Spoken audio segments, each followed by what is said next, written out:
Hi, everybody. Welcome aboard. Nice to see you. Okay, good. Of course, a few announcements here at the top as well. I'm Tammy Bruce, the spokesperson. Thank you all very much for being here. This week, the Trump administration and the Department of State achieved significant milestones, advancing peace, strengthening U.S. partnerships, and realigning foreign assistance to better serve American interests. The Quad, a partnership between the United States, India, Japan, and Australia, held their foreign ministers meeting here in Washington, D.C., right here at the State Department. These officials, representing 35% of the world's combined GDP, advanced an ambitious agenda to enhance collective security and economic resilience.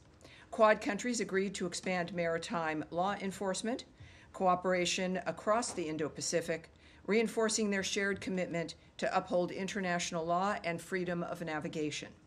They also launched the Quad Critical Minerals Initiative, a landmark effort to diversify and secure global supply chains in strategic sectors, ensuring our economies remain resilient against coercion. I can also announce the completion of a major foreign assistance reform effort. Secretary Rubio remarked that the U.S. Agency for International Development will no longer implement foreign assistance programs going forward. The Department of State will take the lead on administering foreign assistance programs with a mission that directly advances our national interest, accountability, strategy, and efficiency. This restructuring puts U.S. taxpayers and American priorities first, marking a new chapter in global leadership. Tomorrow, President Trump will headline the kickoff of America 250 at the Iowa State Fairgrounds, launching a year-long celebration of our nation's 250th anniversary under the banner A New Era of American Greatness. The America 250 National Tour will bring community-focused celebrations to all 50 states and U.S. territories. Finally, this week, Americans around the world will join in celebrating our nation's independence. July 4th is a time to reflect on the freedoms and liberties we all cherish, and we wish everyone a safe, happy, and meaningful Independence Day. And with that, we will take your questions. The imperial we, the individual I. All right, everyone. Yes, sir, go ahead. I know, just to slip through there. Go ahead, yes, sorry, sir. just a quick question on Iran. Iran announced today that it's suspending its cooperation with the IAEA. I would like Surprise. I would like to have your thoughts and comment on that. Yes. We of course, do have a little bit to say in that regard. First of all, and I want to get this correct here, it is, we'll use the word unacceptable, that Iran chose to suspend cooperation with the IAEA at a time when it has a window of opportunity to reverse course and choose a path of peace and prosperity. Iran must cooperate fully without further delay. Prior to the, as will the shutting down of your phone, that has to proceed without delay.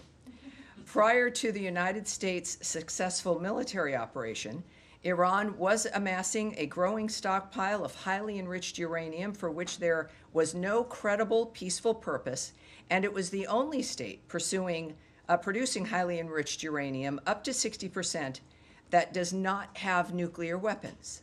Iran must fully comply with its safeguards agreement required under the NPT, including by providing the IAEA with information required to clarify and resolve long-standing questions regarding undeclared nuclear material in Iran, as well as provide unrestricted access to its newly announced enrichment facility.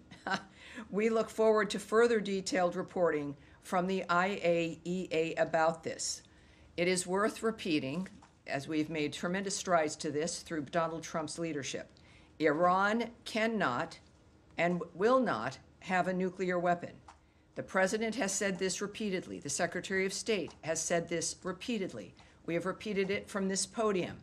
And at this juncture here, it is, of course, again, unacceptable that Iran is choosing to suspend cooperation with the IAEA. And answering your question, Daphne, yes. Thank you. On this final ceasefire proposal for Gaza that Trump has said Israel has agreed to, Does it include provisions for Israel pulling out of Gaza? What I am going to, the president had a message about that from last night, and I'll read that for you, so we just get this on the record here. From the President, Donald Trump. My representatives had a long and productive meeting with the Israelis today on Gaza. Israel has agreed to the necessary conditions to finalize the 60-day ceasefire, during which time we will work with all the parties to end the war. The Qataris and the Egyptians, who have worked very hard to help bring peace, will deliver this final proposal.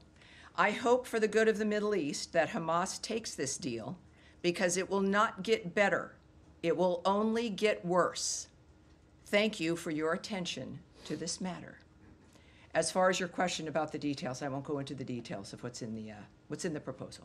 Hamas has said that Israel must pull out of the enclave. How does the administration plan to reconcile this? Is that addressed in the proposal? I will not give you the details of the proposal, and we'll find out, but I think the president's message is clear.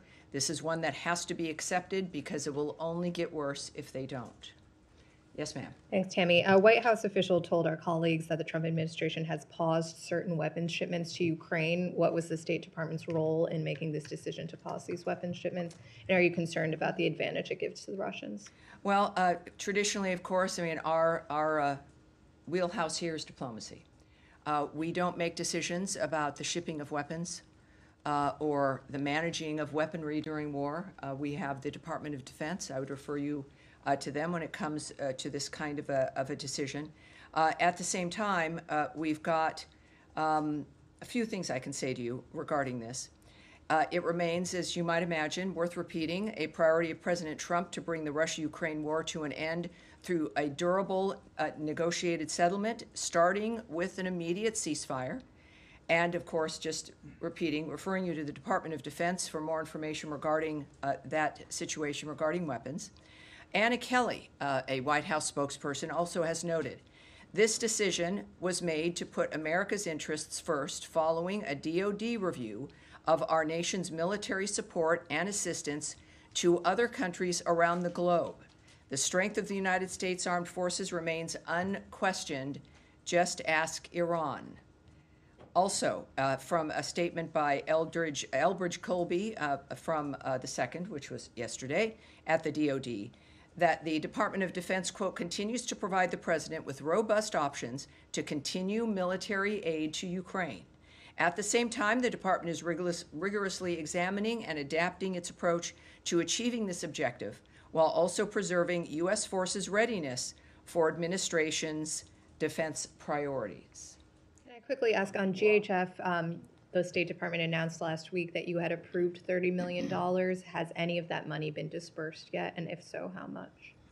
It has been fully approved. It has not been dispersed. There is process, as you all might imagine, in the building regarding the dispersal of any funds. And when that happens, I will let you guys will be the first ones to know. Andrea Mitchell, yes, ma'am. I just wanted to note, before I ask my question, the passing of one of your predecessors, Richard Boucher, who served 6 secretaries of state, was an esteemed diplomat and very highly respected spokesperson for this department. Yeah. Yes. Yes. Yes. Thank you. All right. Thank you, Andrea. I want to ask you about the passing of USAID, the demise of USAID being absorbed into the State Department in a very different fashion. According to The Lancet, a highly respected British medical journal, USAID was responsible for saving 90 million lives over the course of 2 decades. American Aid was responsible for that, Andrea. I'll correct you right there. USAID was an element of the United States government dispersing taxpayer funds around the world for humanitarian aid for a variety of different projects. It was the United States government, and is, when it comes to the aid, not a department, but the nature of what this government, under various administrations, had approved. Let's keep that in mind. Can I continue? Yes, please do. But it's something worth correcting. And former President Bush, who was responsible for PEPFAR, with bipartisan majorities in Congress for years, suggested that the saving of 25 million lives from antiretroviral drugs on HIV/AIDS as well as tuberculosis is something that the USAID staff, because he sent this to the USAID staff in a video, and he said that you should be proud of it and God bless you all for what you did. So I just want to ask you about how it is going to be reconstituted, because the secretary's writing on Substack describes it as wasteful and not fulfilling U.S. goals in broad categories. And it is it's contrary to what Republicans and Democrats have said in Congress for years. Yes, it is, inevitably, it grew into something that was beyond what it was meant to do. There's clearly some very good options and aid that was delivered, and that aid was maintained. But what we found was something that was unacceptable. We've been discussing this transparently from the beginning of the Trump administration and Secretary Rubio's State Department, that this, and I guess I'll have to repeat, that there is the past, things that happened in the past, certainly aid that went out that was beneficial, that has been maintained, and other aid that was not in line with America's priorities or what certainly the Trump administration and the Rubio State Department felt was appropriate. So they've taken action in that regard. It is also what I've said repeatedly, is even though the mechanism has changed because it grew unable to function in a manner where even auditing was something that was easy to do. There was a refusal to allow an auditing at the beginning of this administration. There was a sense that it was some independent organization, not something associated with the United States government. All of that is absurd. It led to, yes, a dramatic action to look at and to review and to audit the entity. We've done that. A great deal of aid has remained. A great deal has been suspended or cut entirely. It fit well within the nature of needing to reform the government as a whole via the president's executive order to do so and to save money. I'll repeat again, Samantha Powers, the last USA director under the last administration at the end of 2024, complained in public statements that when she started, only 7% of aid money that was assigned to various projects and groups made it to its intended destination. And that's because of bureaucracy and layers of contractors. And she was proud that she got it up to 10%.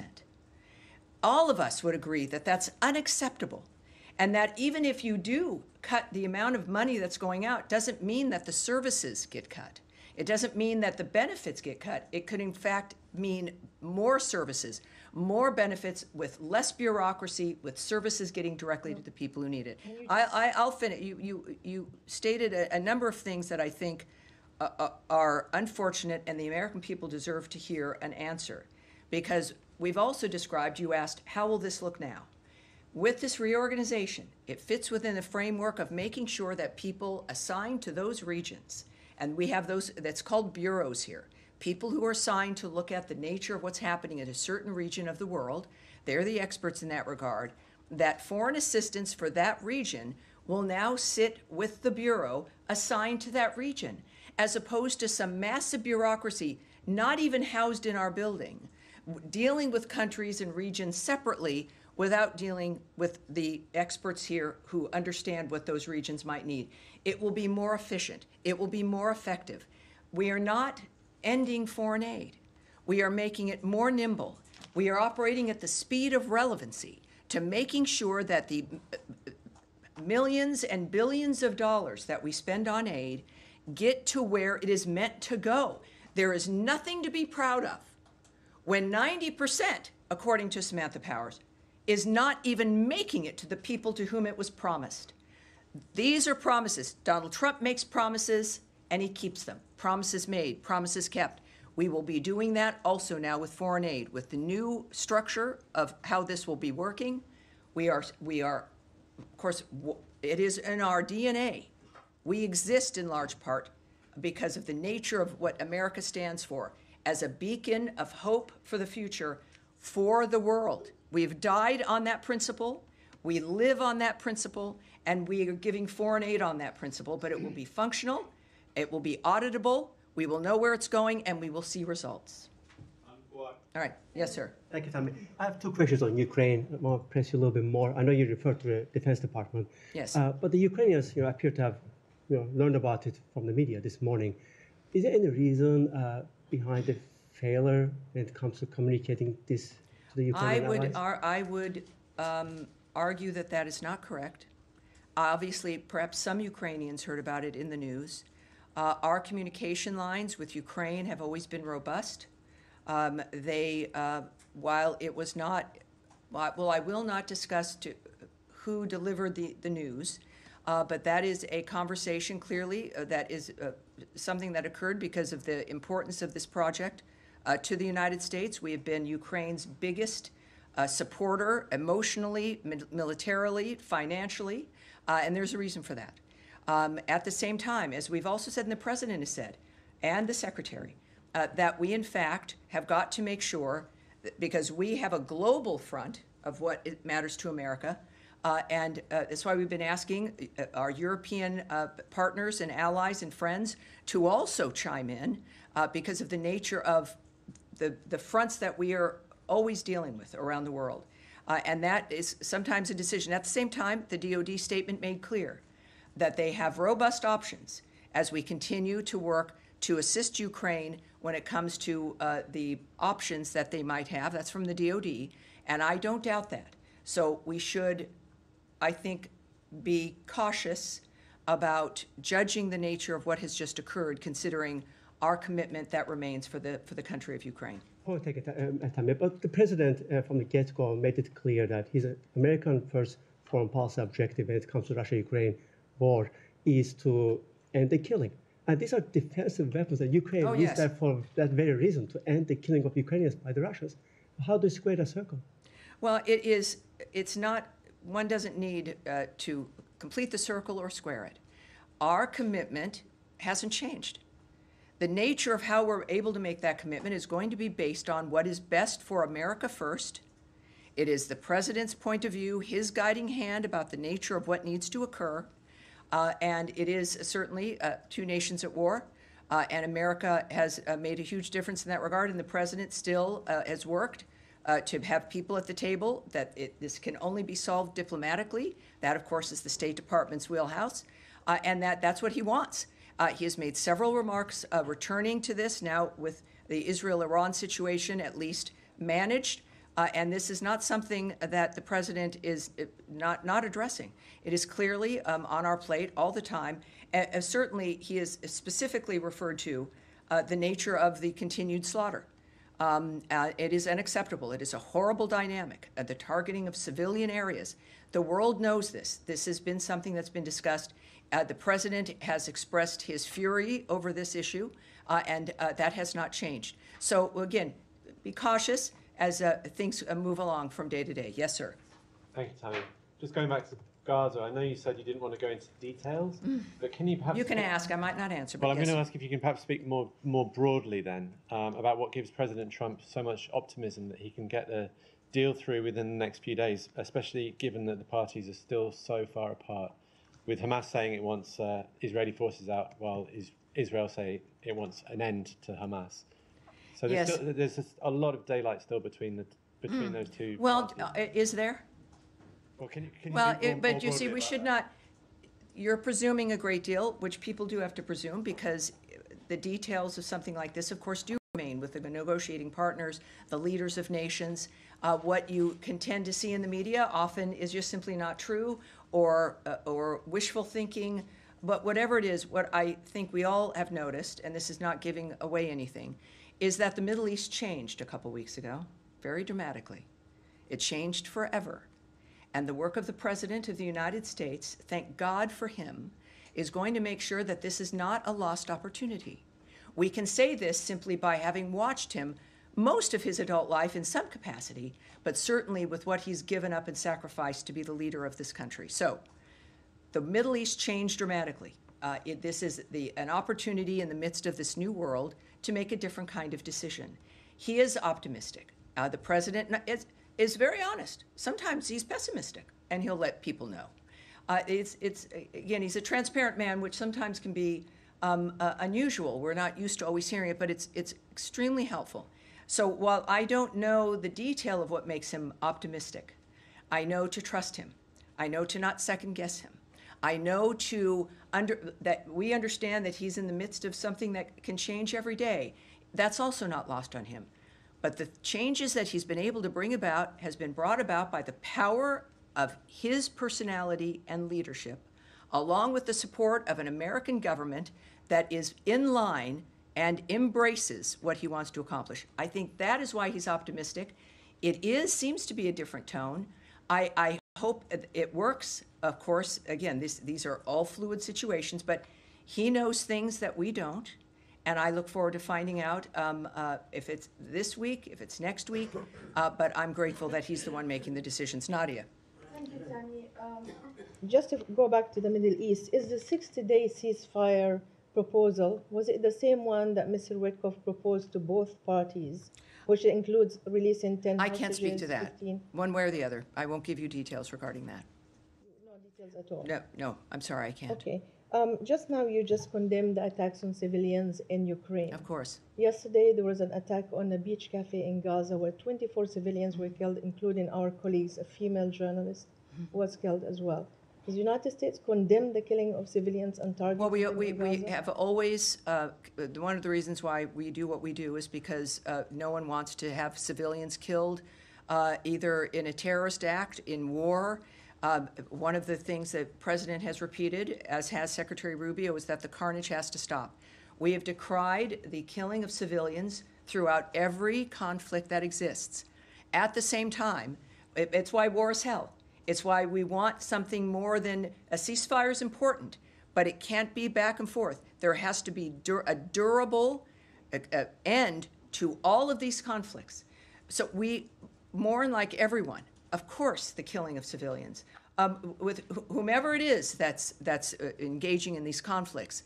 But that is why we're so committed to Gaza, to Israel's right to defend itself. We were as horrified by October 7th and the slaughter of those civilians.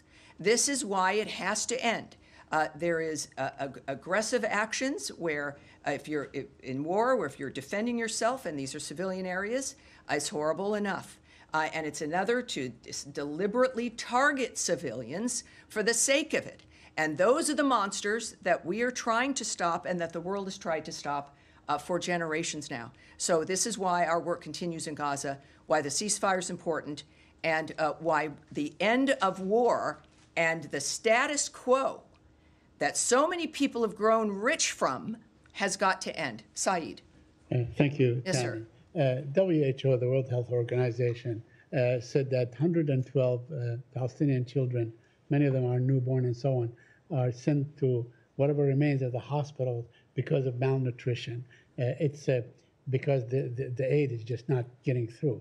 And my question to you is that basically a statement or evidence that the aid that has been going in is not enough and is not sufficient, that maybe the aid ought to be the responsibility of those Yes. who have had a great deal of experience in doing this, consistent with all the international organizations that have stated to that effect. Well, two parts I'll answer that. First of all, there's one entity that has gotten food and aid into the Gaza Strip, and that's the Gaza Humanitarian Foundation. We know this. This has been a fact of the matter. And that's, I think we're now up to 56 million meals distributed. So it's still within a war zone. We had a ceasefire that Hamas broke. I would say on the other issue, when it comes to the horribleness of what happens in a war zone, in this case in Gaza, it is occurring because Hamas refuses. It broke a ceasefire on October 7th. It broke another ceasefire that was attained for the Gaza Strip. It is now refusing, at least up to this point, prior to the change in the Middle East, to continue to agree to another ceasefire. They maintain their firearms. They are maintaining hostages, people they've kidnapped. And so, yes, it is horrible. And it's something that we are working to stop. But I would say regarding aid, we'll just make an admission here. It will never be enough. There will never be enough aid going into a war zone. There will, no matter how many depots the GHF, the Gaza Humanitarian Foundation, sets up, it will not be enough, because the only way you have a normal life with enough aid and enough food and being able to live your normal life is in an area that is not at war or being held hostage by a terrorist group. So to attempt to normalize the environment that is under this horrible cloud of terroristic monsterism, of the slaughter of innocent people, the using of people as human shields, the using of hospitals as a cover for your operations, the using of schools as a cover for your operations, it is obscene. It is inhuman. So it will. What we do in the midst of that environment will never be enough. And it is a key, though, to unlocking a door, to get to a point where you can have a ceasefire, assisting those who are held hostage by the terrorists, and being able to get to a point where you actually have a ceasefire, removing those who do not abide by the ceasefire, and then begin to build a genuinely different future for the people in that area. What a concept. So we do our best. We know it will never be enough, because the situation is obscene and unusual and unnatural. But we will do it until we also then move to change that situation for the better. Back to you, and then to you, sir. Two topics, Tammy. Thanks so much. Number one, with all the developments with Iran and Syria and Gaza, it's been all quiet, thank goodness, on the Israel-Lebanon front, but still some work to do there. What are the challenges that remain at this point in disarming Hezbollah and in enforcing Resolution 1701? Well, I would direct you to the Israeli government in that regard. I think the thing that has changed the Middle East beyond, of course, the damage to the destruction, the obliteration of Iran's nuclear facilities, is the personality and power that is exhibited by Donald Trump and what he is willing to do, what the American government and military is capable of, and as a reflection of our genuine commitment for change, after exhausting all diplomatic options, is that he will do what else is necessary to achieve peace.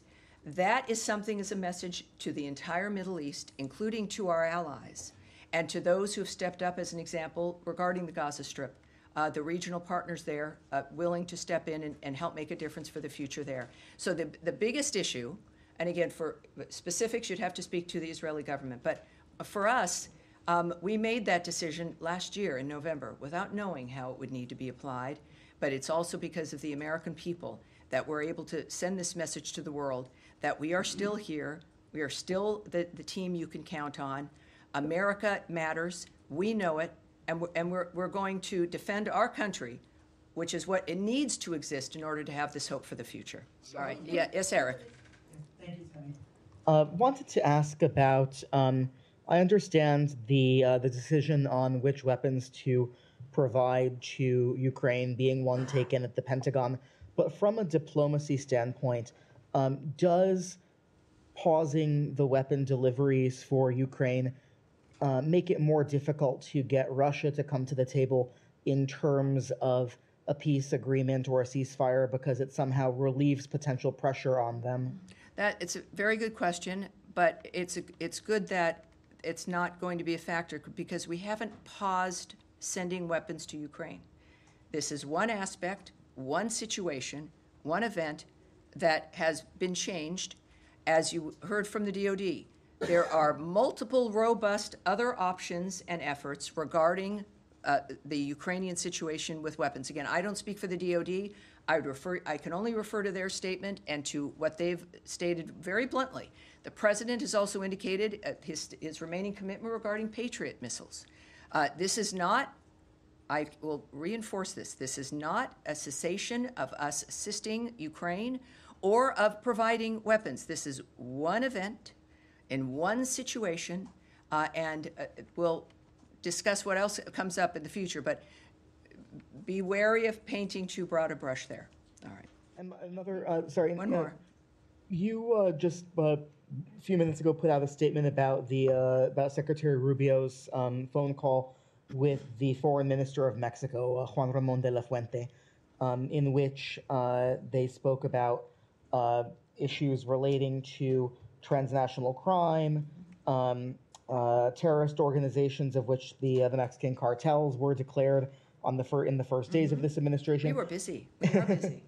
Yes. I was wondering if you could talk about the importance of the relationship with Mexico, but in particular the designation by the Treasury Department of Mexican banks that were involved in money laundering, and whether that was part of the discussion between the secretary and his counterpart. Well, other than what was on the readout, and for the Americans watching this, you too can see the reports of phone calls and meetings that we have. We put out things called readouts, which give some detail of a phone call. Not everything, it's not a transcript, but you can go to state.gov, here I go, and you can subscribe. And you have a lot of different options. You can get statements by the secretary, you can get schedules, you can get just all kinds of things, and I encourage everyone to do that. But I would say that it's clear that we have an excellent relationship with Mexico.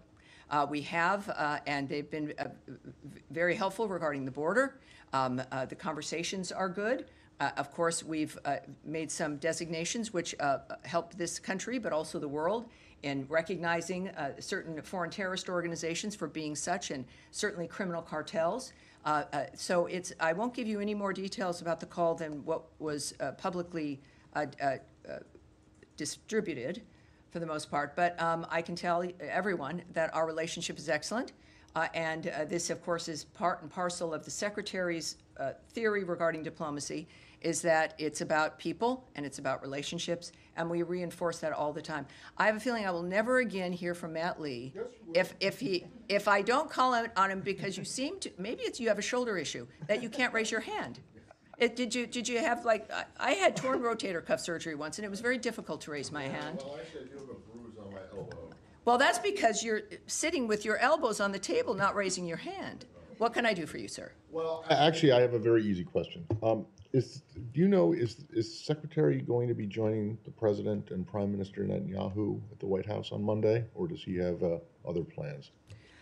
The Secretary's schedule I can't discuss at this point. Sorry, it was an easy question and an easy answer. Okay. Is that the depth of it? Yeah. All right, sure. All right. Now, wait, hold on one second. You, sir, and then you'll go. Go ahead.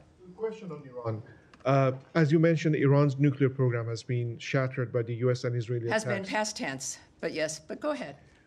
The Iranian foreign minister has asked for assurances from the U.S. that there will be no attack on Iranian soil if the talks are going to be resumed, if there's going to be a resumption of talks between Iran and the U.S. What's the U.S. stance on this? Well, again, I'm not going to get ahead of my skis here and preview for you what the Secretary or the President might decide, because it certainly is in the President's hands. You heard my remarks regarding their rejection of the IAEA and that situation, of course. That is unfortunate, and again, it's a very bad decision.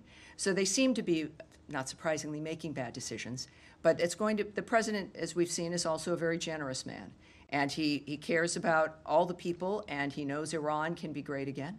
And yet that's going to be up to the Iranian people. But so far, I can't discuss what they may or may not do in that regard. But well, I'm sure we'll hear from the President as well. All right, yes, ma'am, in the back. Thank you very much. I have a question on the West Bank. Israeli Justice Minister Yair Leviv today said that the time has come to annex the occupied West Bank. Do you have any reaction to this, and what is this administration position on a potential Israeli annexation of the West Bank? Well, I think that is specifically something that the White House would be able to answer for you, but I also know that our position regarding Israel, the choices it's make, is that we stand with Israel and its decisions and how it views its own internal security. And is the two-state solution to the Israeli-Palestinian conflict still an official policy of the U.S. government? What I can say there is that President Trump is realistic about the current state of affairs. Clearly, Gaza is an uninhabitable place. It needs to be rebuilt with the help of Arab partners. I think he has said previously that the nature of what has happened and what we have to get to, we don't have a ceasefire yet. Hopefully that will change. But that is getting quite ahead of the dynamic in general. So that is what the President's focused on. All right, yeah, sir, there, and then we'll go to you, sir, but go ahead. Yeah, thank you, Tammy. Two questions. The first one on Israel. Is this department or the U.S. government trying to have any direct talks to Hamas or just going through the Qatari and the Egyptians? That's my I won't first discuss the nature of the choices in a diplomatic effort like this. Okay.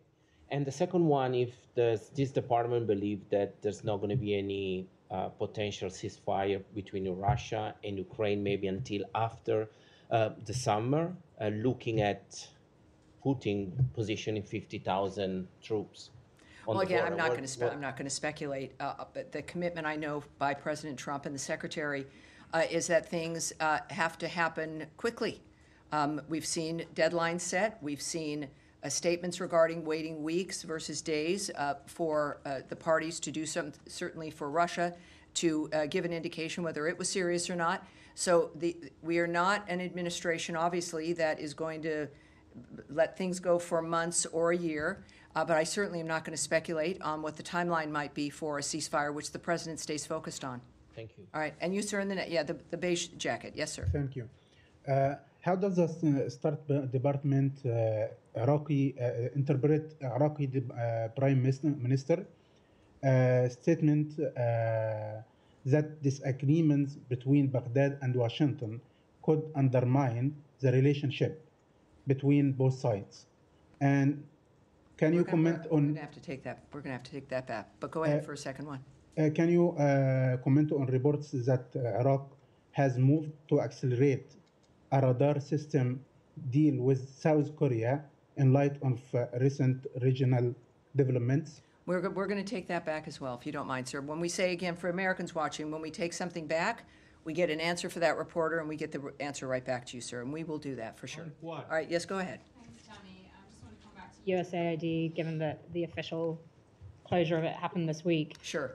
Will state or the administration be releasing a breakdown of how much it has cost to shut down USAID for the taxpayer to be able to see that? For example, how much does it cost to bring some 2,000 USAID officers back from the field to the US, including their family members? How much does it cost to do payment settlements for contracts and grants? How much does it cost to sever local staff? I love that there's now questions about how much things cost. I'm not used to those kinds of questions. I don't direct the nature of the choices that are made about what's conveyed, but I think that what obviously has underlied all of this and what we know when it comes to the saving of money is that we are saving Americans a lot of money. And I know it's going to be in the interest, as I will argue, to share with the American people, and we tend to share how much money we're saving them. Now, in the midst of us doing our work, there's also expenditures. There always is. So it costs money to run this building, as we are also saving money in other ways with things that were wasteful programs. So we will, certainly the American people will see the results of the fruitfulness of this work. Will that part be public or not? Well, I think certainly as they've been public in the past, certainly the Trump administration is public about money that's already been saved through a variety of work, including DOJ's work. I don't know how that will look, and I'm not going to get ahead of that, but I would think that, yes, obviously they're going to be proud of the nature of the money that is saved, and in order to make sure the American people know what that effort has gotten to us. Yes, ma'am, in the pink. Two questions. First question about the aid delivery to Gaza. Since there were so many Palestinians killed or injured during getting this, is GHF looking at all into another dynamic, another way to deliver aid into Gaza? And the second question, President Trump said many times that he has another vision for the Middle East. He wants a permanent solution for Gaza. This is a deal for 60 days. Could we look at this as he's laying the ground for a permanent ceasefire in Gaza, or is this just another attempt? What he does because he expects it to work and it leads to what he wants to accomplish. This is, in any dynamic, and certainly in this framework, as we've even said about Russia and Ukraine, you can't discuss anything else until the shooting stops. You can't discuss what the peace will look like until you stop killing people. That's clearly, I think, a very basic dynamic. in this case, of course, I think that when you've got to get a ceasefire, and then you can begin to look at what the next steps will be. And if there's a ceasefire, obviously it's elements that everyone has agreed to, which would also then lead to what President Trump's vision is at the end.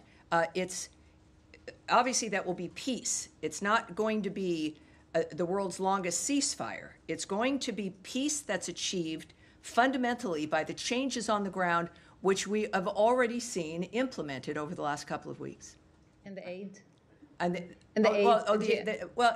Again, we're dealing with, I'll just say this one more time. We're moving aid into a live war zone. It still exists because Hamas will not put down its weapons, won't stop killing people. It has an interest in the aid getting to the people. It has an interest in that to stop.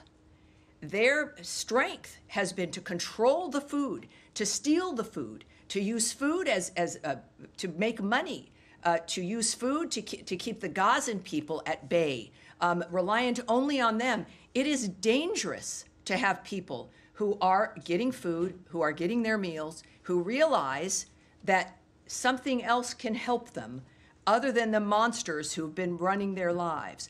So they have an interest in creating a horrible environment. It is a war. I think considering we've got, again, 56 million meals to date, and that is a dynamic.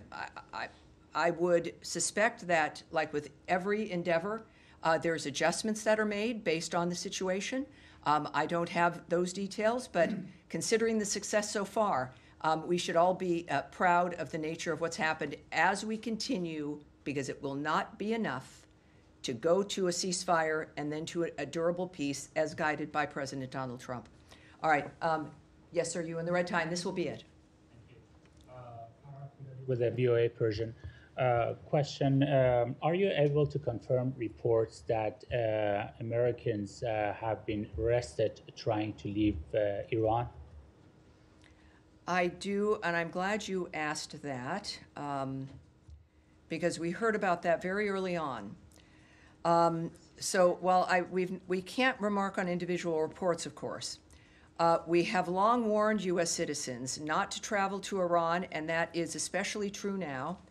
Anyone with a U.S. connection in Iran, including dual U.S. Iranian nationals, are at significant risk of arrest and unjust detention by the regime. If you are not currently in Iran, do not go. If you're in Iran, please see our most recent security alert and make plans to safely depart. We understand that the Iranian American diaspora in the U.S. may especially feel the need to go. We are not immune from that desire. You go visit family members or loved ones. Do not go. Don't do it. You cannot help your loved ones from jail. So I think that's our position. I appreciate the question. And that's going to be it for today. All right, everyone. Have a wonderful Independence Day, 4th of July. And we will see you. I'll be here next week, Tuesday and Thursday, for more. And remember, state.gov, whether you're at home, here as reporters, sign up for all of our alerts, and also keep an eye on things, as Eric does, with the readout of the Mexican phone call there. Thank you, everyone. Thank you. Thank you, and I hope your shoulders, it gets better, Matt.